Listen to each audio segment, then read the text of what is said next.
16살이고요. 로리 쇼라는 고등학생인데 미국 펜실베니아의 랭커스터 카운티라는 데 살았대요. 1991년 여름 방학이었어.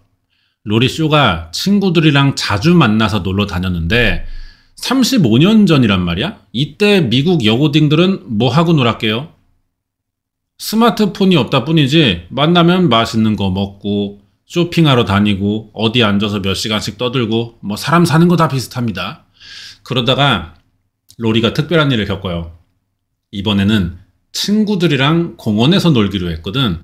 약속 장소 나가 보니까 미리 온 친구들이 모여서 어딘가를 다 똑같이 쳐다보고 있는 거야. 뭐 하나 그쪽 방향을 보니까 스케이트보드 타고 있는 남자애들이더라고. 로리도 자연스럽게 쓱 옆에 가서 앉았고 같이 구경했지. 그러다가 스케이트보드 타는 남자애 중 하나가 얘네 앞에 오는 거야. 그것도 가장 눈에 띄고 있던 애가 왔어. 심지어 이 로리 옆에 앉더니 말을 걸어요. 안녕, 처음 보는 친구네. 난 로렌스라고 하는데 넌 이름이 뭐니? 몇 살이야? 응? 16살? 그럼 아직 고등학생이겠네? 이 근처 학교 다니니? 난 작년에 졸업했어. 지금은 20야. 로리가 너무 당황해서 대답을 제대로 못합니다. 왜겠어? 존나 잘생겼거든. 그래도 어떻게 연락처까지 주고받기는 해요. 로렌스가 번호 땄잖아. 조만간 또 보자고 하면서 다시 스케이트보드 타러 가. 이 순간을 숨죽여 지켜보던 친구들이 이제 막 온갖 주접 난리가 나는 거야. 이발 이거 뭐냐? 미친년아 너 진짜 연락할 거냐? 2년 이거 순진한 척 하더니 끼 존나 떨더라. 이거 물건이네. 막 이러면서 너 잘되면 새끼 쳐라. 로리가 또 막 손 부채질해 가면서 막 몰라. 막 태어난 척해. 속으로 개 떨렸대요. 로렌스랑 처음 말해봤는데 얘도 누군지는 알고 있었어 사실. 이 동네에서 제일 인기 있는 오빠였거든. 로렌스라는 애가 키도 크고 체격이 좋습니다. 농구랑 스케이트보드 좋아하고 보니까 또 뭐 사교성도 있잖아요. 미국은 또 파티 문화 있으니까 이런 일 있으면은 항상 초대되는 애래. 진작에 그래서 여자애들 사이에서 유명한 알파메일 그런 거였지. 이런 남자애가 자기한테 먼저 관심을 보이고 번호까지 따가? 로리는 이날 자기가 평범한 여주인공인데 모든 걸 다 가진 남자랑 사귀는 영화 속 주인공이 된 것 같았대요. 연락 주고 받다가 몇 번 만나요. 방학 내내 볼링장도 가고 오락실 가고 영화도 보면서 썸을 탔어. 근데 얘들이 2달도 못 만납니다. 계약하잖아. 학교 가는데 학교 애들이 자기를 대하는 시선이 뭔가 달라졌대. 같이 놀던 애들이 인사도 안 하고 밥도 따로 먹어요. 괴롭히는 건 아니야. 근데 놀아주질 않네? 은따가 됐어. 왜 방학을 기준으로 애들 반응이 이렇게 달라졌냐? 아무리 생각해봐도 이유가 하나입니다. 로리 쇼가 방학 동안 로렌스라는 초인싸남과 친해졌다는 거예요. 그리고 이 소문을 같은 학교 2살 많은 리사라는 여왕벌 언니가 듣게 됩니다. 얘가 로렌스의 전 여친이래. 아니 근데 문제될 게 없잖아 이게. 동시에 사귄 것도 아니고 헤어진 다음에 로리를 만난 거야. 리사년이 지랄할 게 뭐가 있냐고. 이게 여자들만의 기싸움이죠.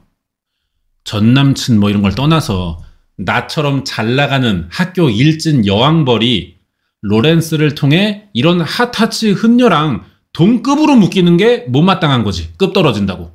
사실 아무도 이렇게까지 생각은 안 해요. 리사년만의 감정이 그런 거라고. 지 기분이. 자기도 왜 이러는지 사실은 설명할 수 없고 스스로도 어떻게 할 수 없는 그 감정이 자기를 그렇게 괴롭히는 거라고. 리사는 이런 감정 하나 때문에 친구들 동원해서 다양한 방법으로 로리를 괴롭히기 시작합니다. 로리 친구들에게는 얘랑 놀면 너네까지 다 괴롭힌다. 막 협박도 해요. 어른들 보기엔 존나 유치하지만 원래 유치한 데다가 인생 걸 시기라고 얘들이. 로리 입장에선 어때? 미치는 거야. 씨발 나도 그 오빠 좋긴 한데 아니 그 오빠가 와서 먼저 번호 물어봐 갖고 잘해주니까 나도 몇 번 만난 건데 뭐 지금 사귀는 것도 아니잖아. 그거 가지고 전교생에 무시당하고 친구들 피하고 일진 새끼들 찾아와서 괴롭힘 당하고 억울해 죽겠는 거야.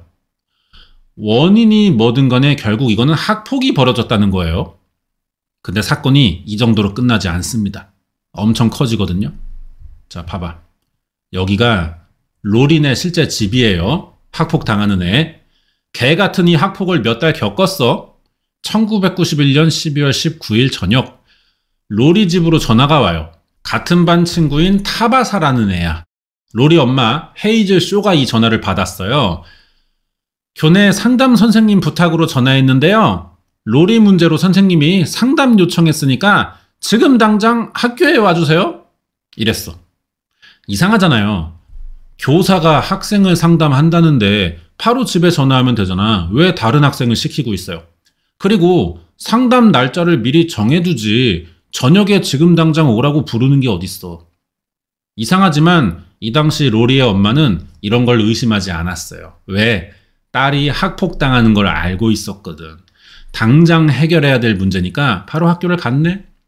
집에는 이제 로리 혼자 있는 거죠. 이때 누가 현관문을 두드려요. 내다보니까 그동안 로리를 존나게 괴롭히던 리사년이 서 있더라고. 이상한 게 근데 리사년이 화를 내고 있지는 않아요. 막 울상을 해가지고 로리야, 그동안 내가 괴롭혀서 힘들었지. 미안해. 너 얼굴 보고 사과하라고 찾아왔어. 문 좀 열어주라. 막 현관문을 두드려. 로리는 어떤 생각을 하기도 전에 문부터 열었어요. 자기도 계속 시달리고 싶지 않으니까 반사적이었나 봐. 문을 여는 순간 리사랑 또 다른 한 명이 로리에게 달려들었다는 거예요. 이때 학교에 간 로리 엄마는 아니 뭐야 기껏 불렀더니 불 다 꺼져 있고 학교에 아무도 없어. 당연히 아무도 없겠지. 이 시간에 누가 학교에 남아있냐고. 뭐 당직 경비랑 상담하냐? 엄마가 집에 돌아왔거든요. 로리가 온몸에 피를 흘리면서 쓰러져 있어. 상태가 안 좋아 보였어요. 특히 목에 난 상처는 의학 지식이 없어도 충분히 치명적이라는 생각이 들 정도였다는 거지. 다행히 아직 숨은 쉬고 있어요. 바로 119에 전화하려는 순간 로리가 입을 움찔거려. 엄마가 그래서 들어보니까 리사가 그런 거래. 그리고 눈을 감습니다. 로리 목에는 13cm 길이의 자상과 폐를 관통할 정도로 가슴을 깊게 찔린 자상에 온몸에 수십 개의 다양한 상처가 나 있었어요. 팔에만 28개의 방어은이 있었다고. 얼마나 무차별적인 공격을 했는지 알 수 있는 거죠. 사망 원인은 경동맥 절단으로 인한 과다출혈이고요. 그나마 사망 전 범인을 밝혀서 경찰이 용의자 파악 금방 합니다. 당연히 범인은 인연이죠. 리사 램버트, 로리의 학교 선배고요. 19살입니다. 로리 사망 다음 날인 1991년 12월 20일 오후 볼링장과 놀다가 체포됐어요. 1급 살인 혐의로. 옆에 누가 있었다고 했잖아. 집에 찾아왔을 때 16살 타비사 벅이랑 얘가 문제야. 20살 남자애 로렌스 윤킨 같이 체포되거든요. 여기서 전남친 새끼는 왜 끼는 건가 싶잖아요. 로리랑 사이가 안 좋았던 건가? 갑자기 얘가 왜 이러냐고. 일단 셋 다 범행 인정은 안 해요. 하지만 리사와 타바사의 가방엔 로리의 방에서 사라진 화장품과 소지품이 들어있었습니다. 죽이는 와중에 도둑질까지 한 거야. 얘네 몸에서도 몸싸움하다 생긴 걸로 보이는 상처, 멍 이런 게 여러 개 나왔고요. 아직 죽였다는 물증은 없지만 죽은 애의 물건을 갖고 있잖아. 몸에 상처도 났으면 의심하기에 충분하죠. 정황이지만 체포해서 한번 물어봐야 돼. 리사 램버트는 6개월 전부터 로리를 괴롭힌 학폭 주동자라는 것도 이미 학교에 알려져 있습니다. 그럼 얘는 알겠는데 같이 따라간 애들은 뭐냐고요. 일단 범행 동기는 진짜 개 비응신 같아서 이해가 안 되지만 한 단어로 정리가 되죠. 질투예요. 고딩 새끼들이 질투해서 사람 죽인 거야. 리사 램버트와 죽은 로리랑 잠깐 썸 타던 로렌스 윤킨이 원래 학교에서 2년간 사귀던 사이입니다. 얘네가 성격이 비슷하대. 몰려다니면서 노는 거 좋아하고 공부에 관심 없어요. 그냥 앵애취라는 거죠. 로렌스 윤킨의 나이가 많으니까 먼저 졸업하고 성인 됐어. 근데 얘네가 동거한 적이 있어요. 당연히 잠깐 헤어진 시기도 있고. 그게 로리를 만났을 때입니다. 얘기 들어보면 알겠지만 로렌스랑 로리는 성격이 안 맞겠죠, 그러면. 그래서 방학 때 몇 번 보다가 만 건데 이 새끼가 그리고 나서 다시 리사랑 사겨. 리사는 고3이라 대학 갈 준비하고 그래야 되는데 기집애가 남친 썸 타던 여자애한테 질투나 하고 있던 거지. 하라는 공부는 안 하고 미친년이 지 분풀이를 한 거예요. 지가 또 학교에서 여왕벌이잖아. 애들 동원해서 가진 방법으로 로리 괴롭힌 건 문제인데 알겠어. 여기까지는 동기가 이해 간단 말이에요. 근데 왜? 아무리 그래도 어째서 살인까지 해야만 됐냐는 거야. 이때 리사 램버트는 로렌스 윤킨의 아이를 임신 중이었습니다. 질투도 많고 원래부터 모든 걸 지대로만 하는 성격인데 임신하면서 이제 호르몬이 날뛰니까 감정 조절이 너무 안 되는 거야. 구조가 그렇다는 거지. 그렇다고 이 씨부랄년이 잘했다는 건 절대 아니죠. 리사는 로리와 로렌스가 다시 만날까봐 항상 두려워했어요. 이게 핵심이죠. 열받고 짜증나는 게 아니고 속으로는 두려워했다고. 두렵다는 감정은 외부에서 자기를 알아봐주는 이미지랑 안 맞잖아. 일진의 인싸 남친 존잘임, 그리고 나는 여왕벌. 그동안 이런 이미지를 쌓아왔는데 갑자기 여기에 두렵다가 추가돼버리면 사람들이 자기를 다르게 보겠죠, 이제. 아, 뭐야, 기집애. 센 척 존나 하더니 별거 없네? 이 상황이 벌어지는 게 세상 그 무엇보다 싫은 거야, 이 기집애. 남친을 뺏기는 것보다 사람들이 자기를 무시하는 게 두려운 거죠. 그걸 들키지 않으려면은 이 생각이 들게 만드는 사람을 제거하는 수밖에 없던 거지. 여왕벌 타령은 존나 하지만 사실은 개복치 멘탈이었어. 자기 감정을 스스로 통제할 수 있어야 되는데 그걸 남에게 바라고 있잖아요. 근데 자기 감정을 남이 어떻게 해주냐. 애초에 자기 건데. 얘는 더 문제죠. 어떻게 해달라는 것도 아니고 아예 남 탓을 해버려. 걔 때문이래 내가 이러는 게. 더 나가서 그 남을 제거해. 자기가 들키고 싶지 않은 감정이 안 나오도록 그걸 또 감춘 거고요. 알고 보면은 뭘 여왕벌이야. 젖밥이지. 자, 그러면은 리사는 알고 보니 지 감정 조절 하나 못하는 개복치년인 건 알겠는데 같이 체포된 이 타바사랑 남친은 왜 끼냐는 거야. 일단 얘가 16살 타바사 벅이라고 죽은 로리랑 같은 반 학생입니다.